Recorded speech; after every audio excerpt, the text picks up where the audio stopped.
What's going on, y'all? Welcome back to the Switch Podcast. I am your host, Kejuannh Humphreys. And Pelicans fans, rejoice. Last night, your team took care of business in a potential playoff matchup with the Los Angeles Clippers. Y'all defeated them 112-104 behind Zion's 34 points. And if I'm a Pelicans fan, I'd be really excited with how Big Z, I like to call him Zanos, with how he's been playing these past couple of games. But before I get into more about the Pelicans, I want to talk about just Zion alone, and specifically last night's game.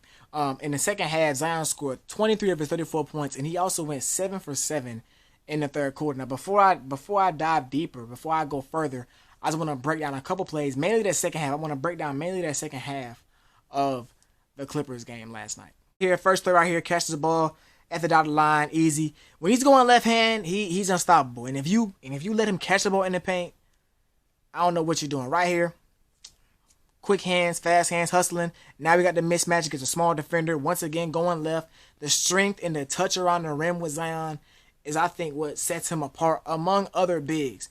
And right there, he going through the chest of Zubac. Now right here, outside the three-point line, getting the switch, then using his speed. But right here, the touch. Look at the touch. He didn't touch no net on that. The crossover and then just floating. He didn't touch no net. You rarely see bigs with touch like Zion has. Right here, he's a menace around the rim. Offensive rebound, easily layup right here. Watch Plumlee. Watch Plumlee get out right here. This is that size. You don't want to take a hit from this guy. But this next play right here is what is insane to me. You got 3 seconds on the clock. He catches the ball, goes coast to coast, splits defenders, and finishes with the left hand. That is crazy. And you seeing the emotion for Zion, that's the last thing I want to see. Because the thing with Zion is effort. Is he going to put forth the effort? But looking at this last play, kind of put the game away, catch the ball 3-point line, splits the defenders, and finishes with the left hand again. His speed and quickness is a problem. Now, people want to write out Zion. People want to write out Zion because he can't stay healthy and he's overweight. But even through all that, people forget that Zion averaged nearly 28 points per game a couple seasons ago while shooting 60% from the field. The way that he dominated in the paint was similar to how Shaq. It was compared to how Shaq dominated the paint based on the efficiency numbers. Compared to how Shaq dominated the paint during his MVP runs, during the first three-peat with Kobe. But people forget that Zion, when he is healthy, yes, he has injury problems, yes. Yes, he has not shown the ability to stay healthy, yes. But when he's playing, he's special. In the 2022-2023 NBA season, the Pelicans were in sole possession of the first seed going into 2023. Zion had 2 crazy games against the Phoenix Suns. This was without Brandon Ingram, and the Pelicans were first in the West.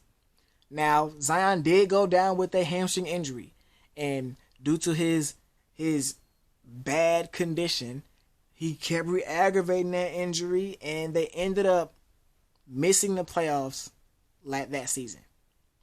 They ended up missing playoffs that season. And last year, he got hurt again last year, and they missed the playoffs last year as well. But you can't give up on Zion. You can't give up on Zion because when he's healthy, and I know that's a big if, but when he's healthy, he's dominant. People say, oh, he's missed too many games. Joel Embiid missed more games through his first 4 seasons than Zion has. And you look at Joel Embiid now. Granted, Joel Embiid's out with injury now, but Joel Embiid is an MVP. Was going to be 2-time MVP this season before he went down with his injury. But I want to read off some numbers for y'all. I want to read off the last 4 games for Zion Williamson.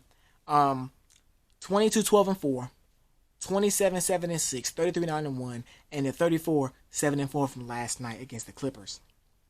And the Pelicans are looking good.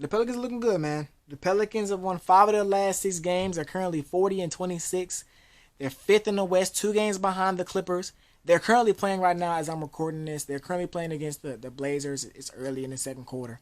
The results of that game will definitely be out by the time this video's out. But looking at the matchup with the Clippers, I think this is big. I think last night was big, not just because they're fighting for a potential home court advantage in the first round, but they're playing against a team that they're most likely going to see in the first round.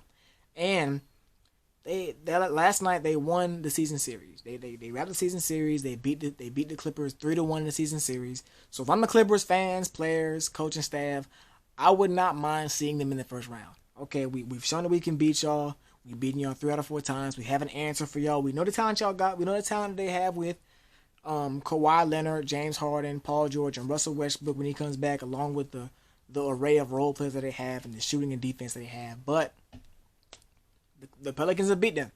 And the Pelicans, they packed that thing too. They got some depth too. Now, this is me talking. Me personally, I believe that the Pelicans have the roster. They have the team. They play in a way that they can compete with any team in the West besides the Denver Nuggets. I talked about in the last video the Denver Nuggets. I think they're going back to back. And I don't know. I don't think the Pelicans have an answer for Jokic and his boys. But going into the depth, we talk about Zion. We know what Zion got. We know what Zion's going to bring to the table. Brandon Ingram is probably one of the most underrated players in the NBA. He has a very all-around game. He's very all-around. He's averaging 21, 5, and 5. I love what the Pelicans have done with their offense. Coming into this season, CJ McCollum was playing more of a play initiator role. He was kind of getting the team into their offense, but they moved from that. Mainly it's Brandon Ingram playing that point forward role, or Zion bringing the ball down and allowing CJ to be a scorer off the ball, which is mainly what he did for really all of his career up in Portland with Dame. CJ McCollum's averaging 18 points, 4 rebounds, 4 assists. Trey Murphy, coming to the season, I thought he was going to make a big jump, and he really hasn't done that, but he's been dealing with injury for majority of the season. I know he had an operation before the season started, so he missed the beginning of the season. He's kind of trying to work his way back from that. But over the course of his last 5 games, he's been playing really well. He's averaging 19 points over the last 5, and that's big because you got guys like Zion and B.I. You got to have guys that can score on their own. When those double teams come to them guys, you got to have guys that can get buckets without having a bucket handed to them. But the next player I'm going to talk about is I would say he's the X factor for this team. I would say he's one of the most important players besides Zion and B.I., and that's Herb Jones. Y'all have heard, I don't know if y'all heard about the nickname Herb got. He's called Not On Herb. That means when you trying to score, you're not finna score on Herb. Herb, we know about his defense. Defensively, he's one of the best on-ball one-on-one defenders in the league with his length and his athleticism and his strength as well. But his shooting has been the thing that makes him so much more valuable this season. He's shooting 43% from the three-point line this season. He's not missing from them corners. And we know about the playoffs. The playoffs is about how can you score in the half court? Can you hit those big shots in the half court? And if you got a guy that shoot 43% wide open in the corner because Zion or B.I. is attracting attention when they drive or when they attack, then that's big time. That is big time. So I love what the Pelicans are doing. I love how they're looking. I love what they're doing up in the blender, as they like to call it, Smoothie King Arena, the blender. I love it. If they can somehow steal home court from the Clippers, that could be big. And you never know. I think OKC has first seed right now in the Western Conference. Them and Denver are kind of going back and forth. And like I said earlier, I can see the Pelicans potentially beating any team 4 times except for the Nuggets. So potentially, depending on how things play out, they could potentially be in the Western Conference Finals. And I would not be surprised, personally. I would not be surprised as long as they stay healthy, which has been a big thing with them, staying healthy, and they keep building on what they have going on right now.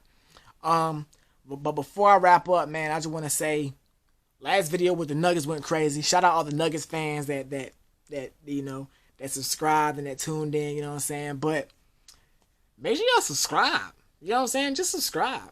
There's a little graph that I see from YouTube Studio. It shows the number of viewers that are not subscribed and that are subscribed. Of course, I appreciate all the love. But if you love basketball, if you like basketball, then just come on. You know what I'm saying? We're going to have more than NBA. We're going to have NBA, college, women's college. A lot of that coming on this channel. So, just join the ride. Join the ride. You know what I'm saying? We're going to have a lot of fun. But make sure y'all like, comment, and subscribe. Share with y'all folks, man.